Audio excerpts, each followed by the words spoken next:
Pontet Real Estate, Bitchy Gingers, and a ghost who can't spare. On today's episode of Are You Afraid of the Dork? Play.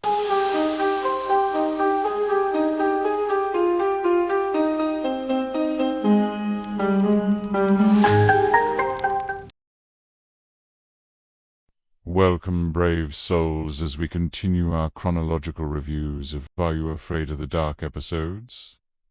Today we get to the third episode, The Tale of the Lonely Ghost. I apologize, as the snowstorm has disrupted my posting schedule. So, what was going on August 29th, 1992? The British Bulldog defeated Bret Hitman Hart for the Intercontinental Championship in the main event of SummerSlam in Wembley Stadium. Boys to Men was still at the top of the Billboard 100 with End of the Road. It would stay at the top for 13 weeks, ending in November. I won't mention this for the next 11 episodes. I don't want to get boring and repetitive. Enough of that. But we are here for the spookiness. Let's get to it. We open as David smoothly bumps into Kristen and gives her a birthday present. Kristen gets immediate stalker vibes, as she never told him that it was her birthday. He wants to catch up later. Kristen is hoping to sneak away quietly while David is telling the story. At the campfire, Eric is training for the Dork Olympics by trying to catch popcorn in his mouth. Frank comes along and decides to give him some water to wash it down with. Eric chokes, and the two are about to argy some bargy before Gary Potter intervenes. Kiki encourages David to start, and he talks about a love that can survive death forever, as he suggestively leers at Kristen, wondering some creeper thoughts. Oh right, back to the story. So begins the tale of the lonely ghost. We meet Amanda, who is pawned off by her parents to her Aunt Dottie so they could kick rocks in the Nahanni Valley. Aunt Dottie is too busy not being a good realtor to be bothered, so she tries to pawn Amanda off to her daughter, Beth. Enter Beth, who fits the archetype of the a-ho ginger. Seriously now, Zebo, Josh, and now Beth. All gingers, and they're all major twatwaffles. 90s mean girl tells Amanda that she must do chores and pass an initiation to join her elite friends group. And also... Don't touch my stuff! Later that night, Amanda sees Nanny in the hall. Nanny introduces herself and Beth crashes out. She warns Amanda not to touch Nanny or she won't ever be able to touch any of her things again. Undaunted, Beth shakes her hand, prompting another, Don't touch my stuff! Seriously, though, Beth tells Amanda that she has no need for a nanny and wants her gone. All because Nanny watches her and tells her what to do. You know, normal nanny things. The next morning, Amanda takes her bitchy cousin's clothes downstairs where Nanny is doing laundry. They both overhear the catty carrot up, demand that she no longer needs a nanny and in fact wants Nanny gone. Auntie Dearest snaps back, saying that Nanny has nowhere to go. Beth leaves in a storm to go roller skating, before telling Amanda, Don't touch my stuff! Later that night, the Raging Ranger and the her ragtag friends group are outside of the haunted house, which is conveniently next door. We get some backstory about the haunted hacienda that apparently can't be sold. Ah, the 90s. A haunted house would be a valued feature in today's market. Anyway, some years ago, a little girl lived in that house and was constantly taunted by the other kids because she couldn't speak or spell coherently. But one day, her mother found out that her husband was ill. The mother sent her daughter to her grandmother's house while she went away to be with her husband.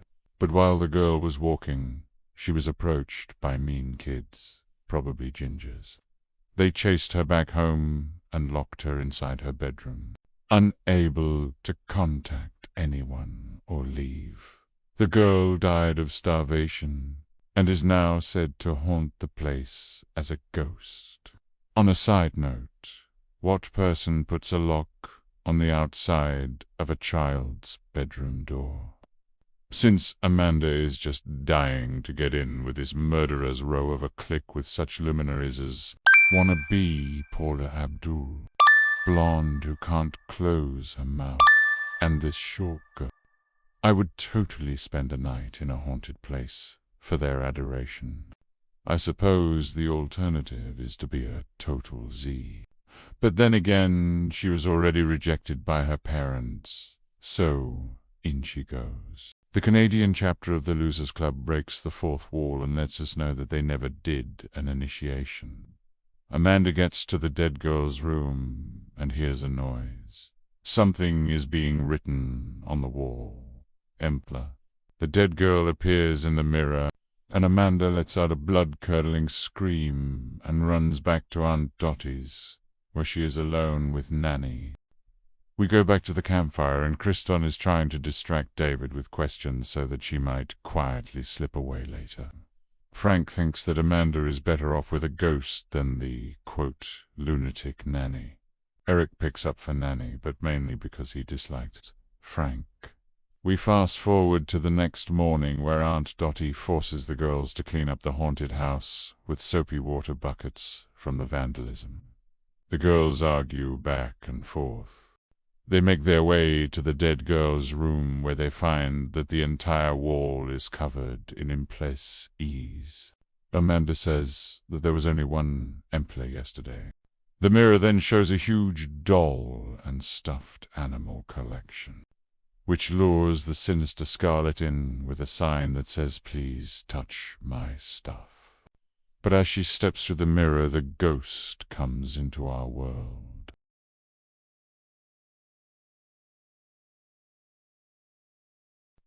Amanda goes to run, but the door is locked, so she screams and hides her head like a dog would during a thunderstorm.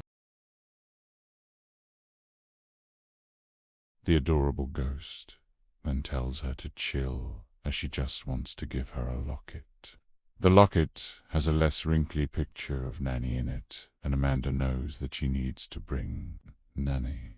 Running next door and somehow missing Nanny on her way upstairs. Nanny is seen being hauled off to either an old folks' home or the loony bin. The elderly woman is geared up for anything, as she's wearing the shoulder pads of a linebacker. Amanda pulls out a football, and Nanny instinctively charges at Amanda back to the haunted house, where she comes face to face with a ghost who was her daughter. The ghost leads Nanny to the mirror, and the two step back in time, where they seem happy. Let me know in the comments if young Nanny joined the CFL after she went back in time. The mirror returns to normal as we hear Beth crying for help. The Canadian Losers Club arrive just in time to hear and decide to make some changes in their leadership. Gary Potter congratulates David on a good story. Frank headlocks Eric and offers to buy him a soda, leaving the smooth operator to catch up with Kriston. David tells her that she needs to open up the present, and inside there is a locket, like the one from his story. The junior stalker probably put his own picture in it. Since she doesn't want to end up in a ditch somewhere, she thanks David and then tries to catch up with the others. The aftermath. This was David's first story. Nanny, Amanda, Aunt Dottie, and the Lonely Ghosts actresses would all return in different future episodes. This was the first and second time a zebra reference was used, calling someone a zebra once by Beth and once by Frank. So, there it is, my review of The Lonely Ghost. I highly recommend finding it on streaming and watching the whole episode through, if only to see how over-the-top bitchy Beth really is. Until next time, stay curious and... Don't touch my stuff.